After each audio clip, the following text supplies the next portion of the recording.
Phu Kien Yap is with us. He's Senior Investment Strategist at Standard Chartered Bank. He's with us in the program. Phu, great to have you with us here. Thank you for your time. So the US, NASDAQ hit a fresh all-time high. And now a few days to the US election. What's the roadmap really?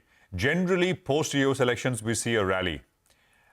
Is that lots of inputs and how close it is or all of that. But post-elections, if you're going to take a slightly, say a 10-day out kind of a view, what's the roadmap looking like for equities? Hi, Prashant. Morning to you. Good to be here. Yeah, so the US elections could lead to volatility in the near term, but I totally agree with you. Beyond that, once there's more certainty as to who is going to be in power, we do expect US equities to follow the historical path where it would be we do tend to do better after there's more certainty. It is slightly concerning that it has been very strong in the lead up to elections. Typically, we would see some sort of consolidation heading into the election. But this year, actually, we're seeing the market being very strong heading into election.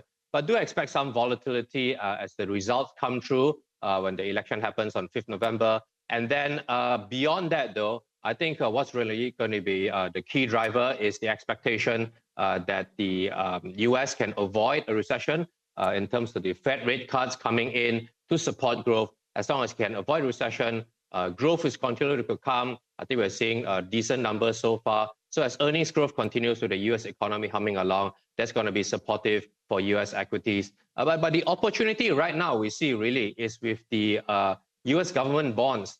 We've seen some form of pricing. The market is really pricing in a bit of a clean sweep for the Republicans. And as a result, you've seen US Treasury 10-year yields went above 4.3% yesterday. We see a bit of resistance at 4.29%.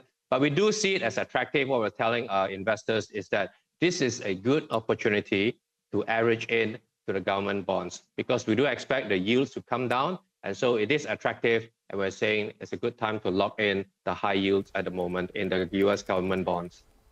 Okay, Phu, that's interesting. So, yeah, the market seems to be completely primed for a Trump win. But you're saying this is a good time to buy US bonds because eventually those yields need to move down. So, taking that point, also tie this in with what's happening to, to gold. We were just discussing that. The relentless move on the yellow metal, whether you still think it'll keep attracting this kind of money. And again, we have the BOJ meeting tomorrow, right? And this is going to be interesting because there's been a fair amount of debate on what happens now, whether the electoral outcome will have any bearing on the way the BOJ is going to sort of behave from here on. We've seen the huge weakness in the yen as well as the US dollar, and the yields have strengthened. What sort of do you see in this equation going forward, and what impact will it have on just the flow of money and the choice of asset classes? Yeah, no, thanks for that. Gold is something we do like. We had a $2,800 target price over 12 months, but it's already fast approaching that. But look, we do have an overweight view for gold. We think within a portfolio, gold is absolutely very helpful in terms of the diversification benefit it comes. If inflation does pick up with the policies coming in from the Republicans, we think it benefits. But also, as the real yields come down, we think that is good for gold and geopolitics as well. Another thing, we've seen that possibly de-escalating a little bit now. But if it does hit up, again, gold is a good hedge. So, within the asset classes, clearly we do have gold as an overweight view within there. Now you touch on the BOJ. I think our expectation is that they're still on a path towards raising interest rates. I think the expectation this week is that perhaps they won't do anything. But our expectation is that they're still going to respond to the pickup in inflation. There is a bit of uncertainty with the surprise loss of the majority by the LDP. So now they have to do a bit more discussion in terms of following a coalition for the government. So a bit of uncertainty in the transition to the government there, but we do expect the BOJ to be independent, having to respond to inflation. We expect them to be raising rates. So that trajectory in terms of the impact on the Japanese yen, as you say, dollar yen has been going up. I think, as I saw, above 153. As it gets close to 155, we think there's intervention risk from the Bank of Japan.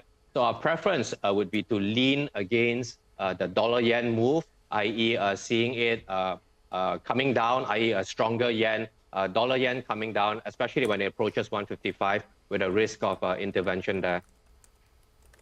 All right.